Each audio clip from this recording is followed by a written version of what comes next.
think it's a game? You're listening to the sound of DJ Matt. What's going on, guys? DJ Matt, D. On this video, we are going to be talking about stems, how to create stems for the new format of Native Instruments, stems MP4 files. I'm going to walk you through how to set up a, the buses and how to bounce your stems to maintain the best quality possible. And I'm going to show you how to put it together and how to mix and master and all that good stuff. All right, so we're going to start right here with Cubase. Remember that you could do this with any DAW of your liking, whichever DAW you want to use. You know, just because I'm using Cubase does not mean that these rules don't apply. It's just about any other DAW out there, all right? So we got this little track right here that I did. It's called That's It. Little techno track.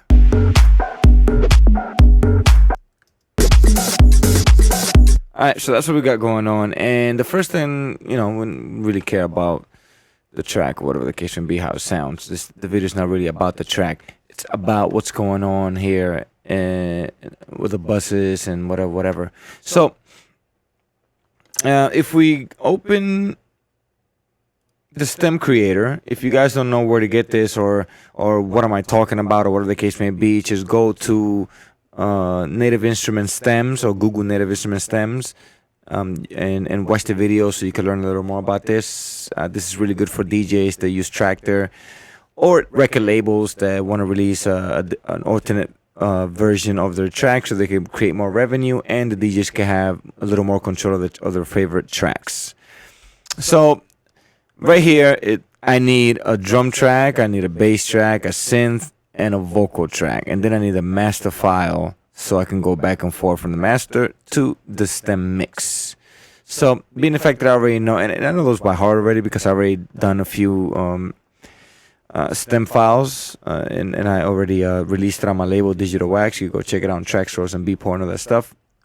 And, correction, I have my stems files on Tracksource because I'm still trying to figure out how to connect or whatever with the other sites.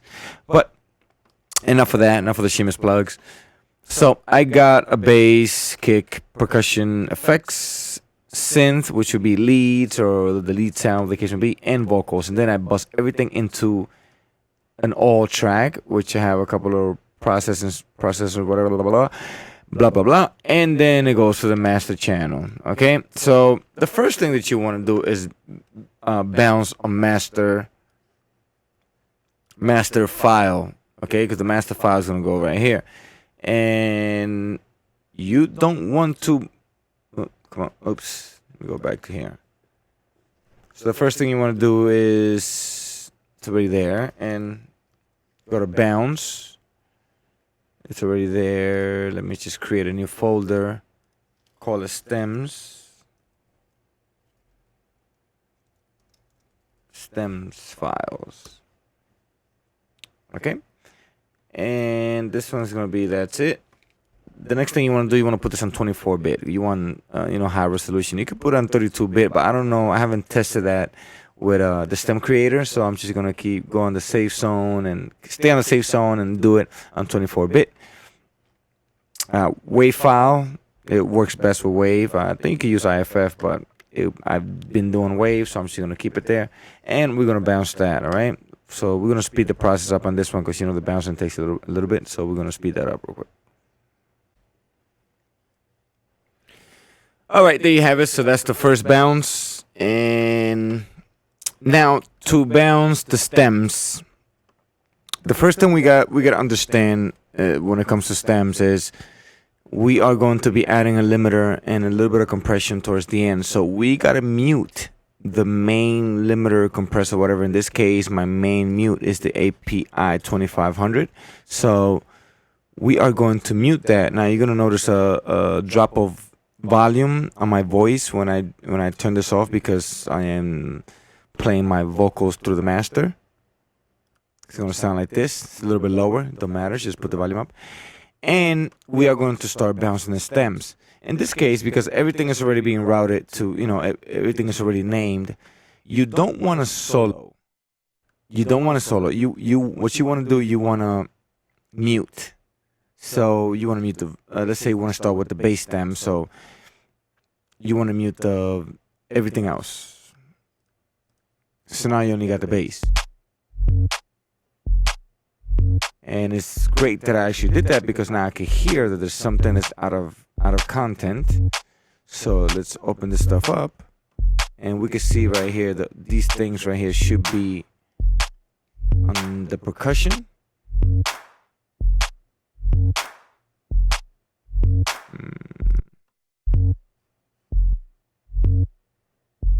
Let's test that out real quick. Okay, so that's better. And okay, so now it's working properly. So that we could turn all that stuff off. So notice that we got about over 6 dBs of space for the mastering on the stems creator. You want to have that space right there so you won't have a problem later on with the clipping or anything like that. And you're gonna add a limiter on the stem creator. So we're gonna bounce the bass now, and we're gonna fast forward all of that, and then we're gonna get to the next part. So we go right here. We're gonna call this bass, and here we go again. And as we were, so we are going to do the next part, which will be percussion. All right, so on this part, let's mute this stuff. And on the synth, which I call it the synth track, it's not, I don't actually have synth.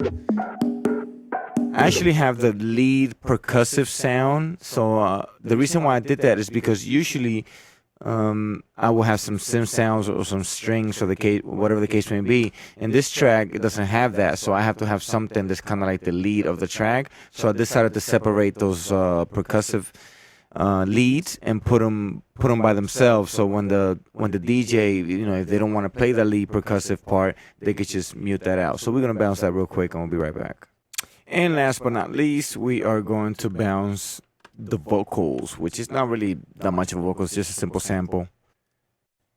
All right, so now I got all the parts, and I am still going to leave this open because sometimes I may run into some issues.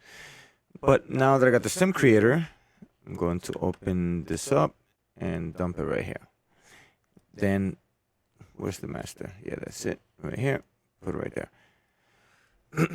All right, so now let me put this where it's supposed to go. The drums. Now you can check out the video. I just did a video previous to this one about this thing right here, which is the RME Digicheck.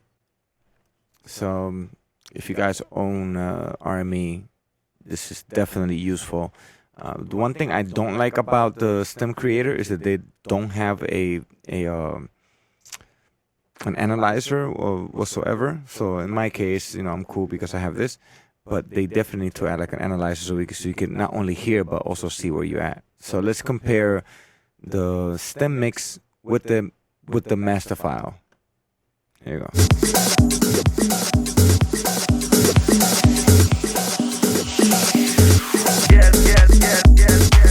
So the first thing you want to do is go on expert.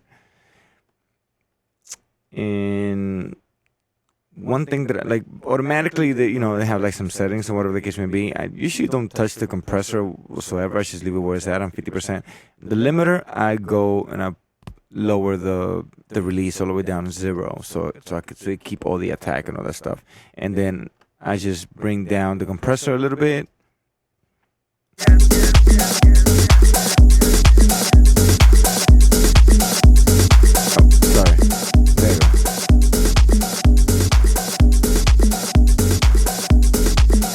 So that's enough right there, and then I'm going to start kicking up the limiter.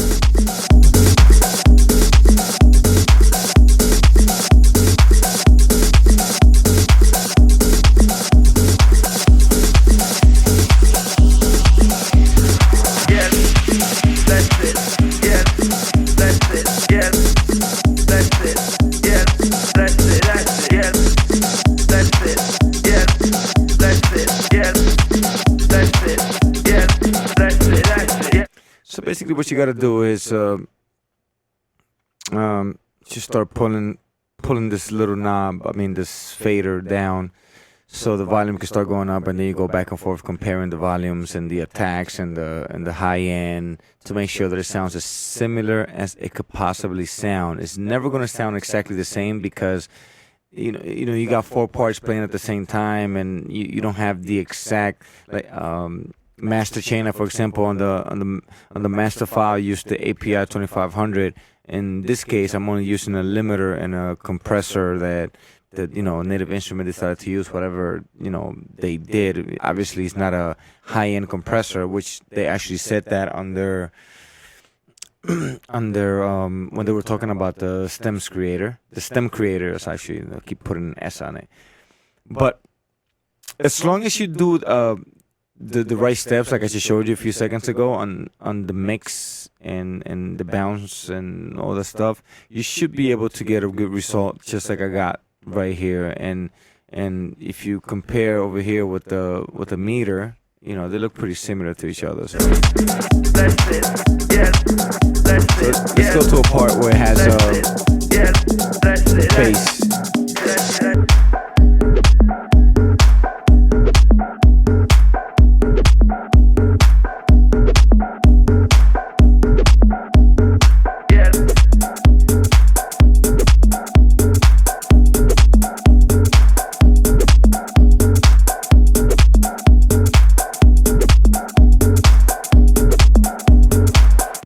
So the only difference on the mix is that the lead, the synth, they sound a little bit louder on the stems mix.